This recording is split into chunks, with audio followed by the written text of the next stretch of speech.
I know what it is, that I don't stand up to his expectations. I'm not quite enough for him. He's superior to me. Although I want this type of man, I'm afraid I won't have enough to attract him. Well, that's the first part of the sentence, and that might be a true one, because maybe he could be superior to you in some ways. Maybe he wouldn't be attracted to you, but that would never upset you if you were only saying that. I think he may be superior to me. Now, you're adding a second sentence to that, which is, if this is so, that would be awful. Well, not quite so extreme as that, because I've thought about that, too. It's usually, I've missed my chance again, because when I want to become... If I want to show the very best of myself, because I think I have self-confidence that I have enough to offer. Yeah. But when I get afraid like that, then I show all the bad qualities. I'm flip, I'm so much on the defensive that I can't show my good qualities. And it's like I missed my chance again. There was a good opportunity to be close to this man, and I loused it up again.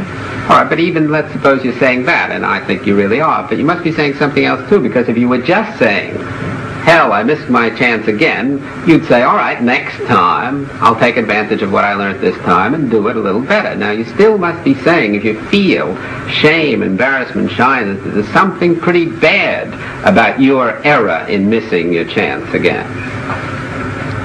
I don't know if this follows in context of what you're saying, but the thing I do feel is that I get suspicious then. Am I the type of woman that will only appeal to the ones that are... to not my type of guy anyway? Is there something wrong with me? Am I never going to find the kind of man I enjoy? I always seem to get the other ones.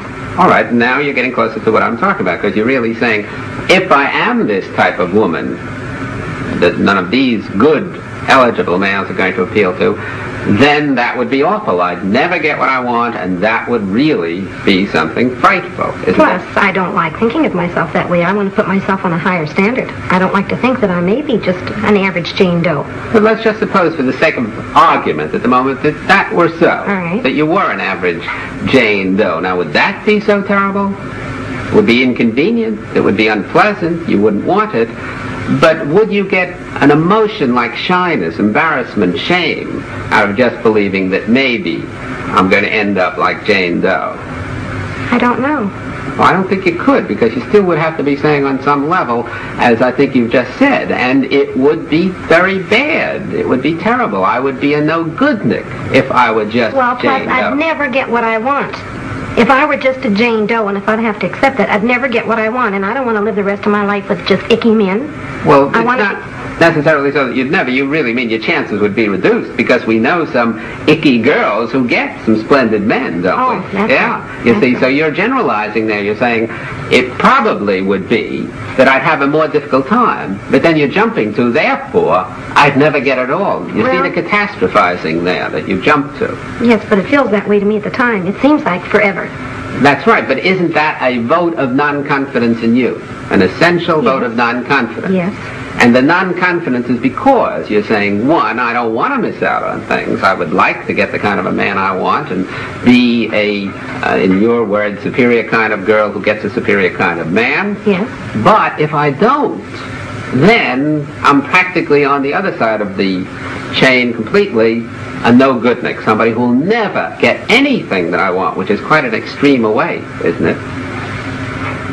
Yes. And that's what I call catastrophizing, taking a true statement, and there is a good deal of truth in what you're saying, if you didn't get the kind of a man you wanted, that it would be inconvenient, annoying, frustrating, which it really would be, and then saying, I'd never possibly get what I want, and even beyond that, you're really saying, and then I couldn't be a happy human being. Aren't you really saying that on some level? But let's just look at that. Let's just assume the worst, as Bertrand Russell once said years ago. Assume the worst, that you never got at all, for whatever the reasons may be, the kind of a man you want. Look at all the other things you could do in life to be happy. Well, I don't like the whole process. I don't even like as I'm going through it. I don't... All right, even if it wasn't a catastrophe, even if I didn't look at it as a catastrophe, I don't like the way I'm living right now. For example, when I meet somebody that I'm interested in that could have some potential, right away I find I'm not near as relaxed with him. I worry more, should I be friendly? Should I kiss him goodnight? Should I do this? If it's just a Joe Doe and I don't give a darn, I can be anything I want to be. I turn out to be more of a person when I'm not as concerned. I don't like the way I'm, But you're not merely concerned, you're over-concerned. You're anxious, because if you were just concerned, you'd do your best, and you'd be saying to yourself, if I succeed, great. If I don't succeed, tough. Right now, I won't get what I want. But you're over-concerned or anxious. You're really saying, again, that's what we said a moment ago, if I don't get what I want right now, I'll never get it. And that would be so awful that I've got to get it right now. That causes the anxiety, doesn't it? Yes, or else work toward it. Yes, but if I don't get it right now, that's all right, but I want to feel like I'm working toward it. Yes, but you want a guarantee, I hear. My trained ears hear you saying, I would like a guarantee of working towards it.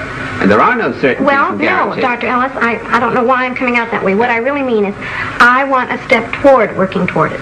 Well, what's stopping you? I don't know, I thought, well, what I was hoping is, whatever this is in me, why I don't seem to be attracting these kind of men, why I seem more on the defensive, why I seem more afraid, you could help me what it is I'm afraid of, so I won't do it so much. Well, my hypothesis is so far that what you're afraid of is not just failing with this individual man, which is really the only thing at issue when you go out with a new, and we're talking about eligible males now, we'll rule out the ineligible ones. You're not just afraid that you'll miss this one. You're afraid that you'll miss this one, and therefore you'll miss every other, and therefore you prove that you are really not up to getting what you want, and wouldn't that be awful? You're bringing in these catastrophes. Well, you sound more strong at it, but that's similar. I feel like this is silly if I keep this up. If you keep There's something I'm doing. There's something I'm doing not to be as real a person with these men that I'm interested in. That's right. You're defeating your own ends by... I've done it again.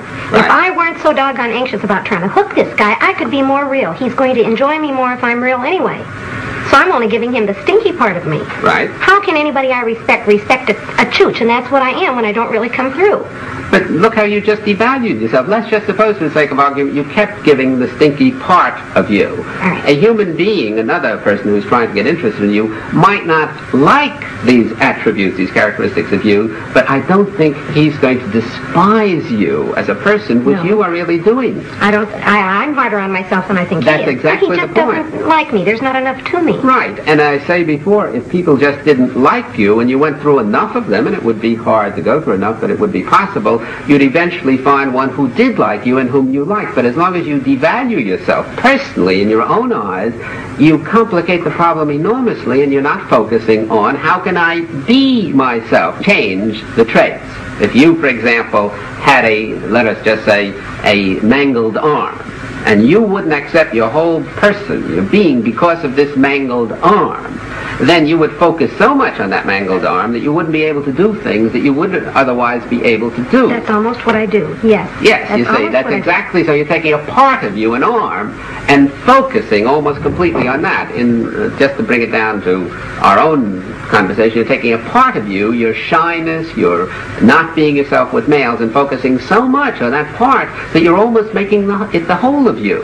And you get an awful picture of your total self because of this defective part, and we're assuming, you and I, that it is defective. We're not glossing over and saying, no, you're doing all right. You're not doing that well. Right. Now, if you could accept yourself for the time being with this defective part, with these attributes, and not beat yourself over the head, as I feel you definitely are doing, then it becomes a relatively simple problem to work and practice against this negative attribute. In other words, let's get back to that now, how to be yourself. Let's just suppose for the moment that you really were fully accepting yourself with your failings.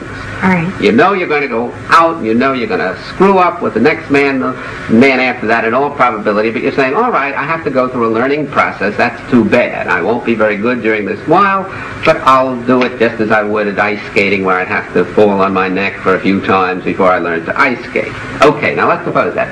Then, if that was so, if you were really accepting you, you'd go out, take the risks of being you. Because after all, if you do win one of these men, you have to be yourself. You're not winning them for a day. You're not winning them for an affair. I assume you want to marry one of these individuals eventually and be with them on a long time. But mostly a long relationship. I don't think so much of marriage is a long relationship. All right, a long relationship in the course of which you couldn't act. So we don't want to give you some technique.